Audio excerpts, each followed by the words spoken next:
مني الصديق، يعني كنشكروا يعني المجهر الصحفي اللي دار معنا هذا اللقاء هذا. بالنسبه للغلاء الاسعار، يعني كاينه يعني مجموعه من الانواع اللي تزاد فيها الثمن على حسب الانتاج كان قليل شويه. مثلا يعني بحال الخلط، بحال يعني مجموعه من الاصناف ديال الفقوس اللي كانت قليله شويه. هذا هو اللي على اساس ان يعني الثمن زاد شويه. هادشي راه بزاف علينا وما تنصوروش بزاف، والشتا هادي والبرد ونيتو، وراه هادشي نيت راه غلا الغلا بزاف. ما زادوا درهم، ما زادوا جوج، من 200 ريال الغلا راه بزاف. ايوا نيت هادشي شوفوا اش ديروا لنا، راه ما تنصوروش كاع حنا هادشي اللي غليتو علينا ما تنصوروش.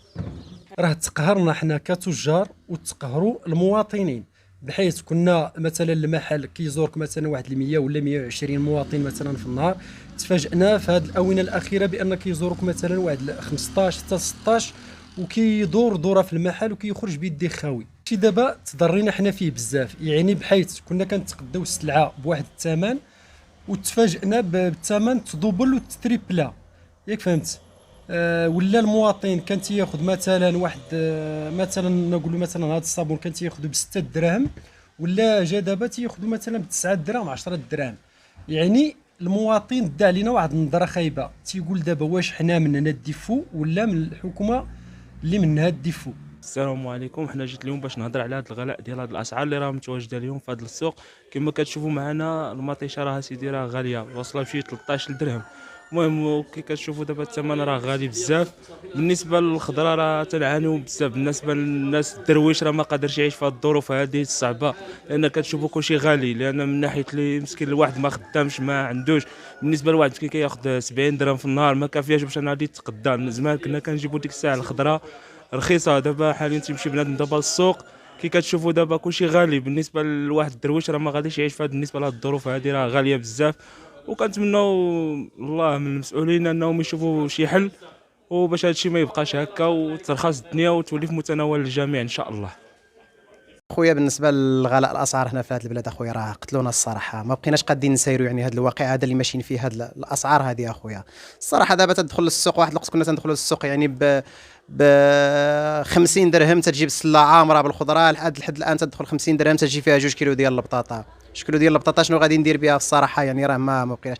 ملي تهضر مع الناس على المشكل ديال هذا الشيء تيقول لك اخويا راه المشكل ديال الغلاء ديال الغازوال وكذا. ملي تنجي نشوفوا الدوله بان الدوله تدعم هاد الناس هادو في غلاء ديال الغازوال، وحيت تجي عنده هو تيقول لك غلاء الغازوال، يعني منين جاي هذا الشيء الصراحه ما عرفناش. تشوف الوزراء دابا اللي تيصرحوا تيقول لك اودي بان المشكل كاين في البرد، في العلاقه ديال البرد ولا ديال الشتاء. ما عندوش هذا الشيء علاقه بهذا الشيء، هذا الشيء عنده علاقه بالاستحواذ ديال الناس اللي كبار يعني لهذه المنتوجات هذه وهذا. والصراحه الله يهديهم علينا، بصراحه ما بقيناش قادين نسيروا هذا الواقع هذا. جميع المسائل لا التمر ولا الخضار ولا كذا نحن متبعين الاحداث على الصعيد العالمي. ما يبقاش الخطر ديالنا بانه مطيشه، نهار كنا كنديروا مطيشه بدرهم ما غاديش ولكن نديروا النسبه المئويه المويه جينيرال مثلا كنموذج بحال الطماطم خديناها بدرهم، خديناها ب4 دراهم، وخديناها ب3 دراهم، وصلت حتى ل 15 درهم. يعني حيت كنديروا الموين جينيرال يكفي كتوصل 3 دراهم ونص. الا بغينا نديروا عمليه حسابيه اللهم لك الحمد والشكر. وين شكون هو المشكل؟ الا ما كانش الوجد ديال الماده، الفلوس في الجيب ديالك ما كل يمشي على قدو. كاين خلط ب 15 درهم، كاين 10 دراهم، وهذا ما رمضان موسمي. بلاد واخا ما يعني كتاكل التمر ماشي على سائر السنه.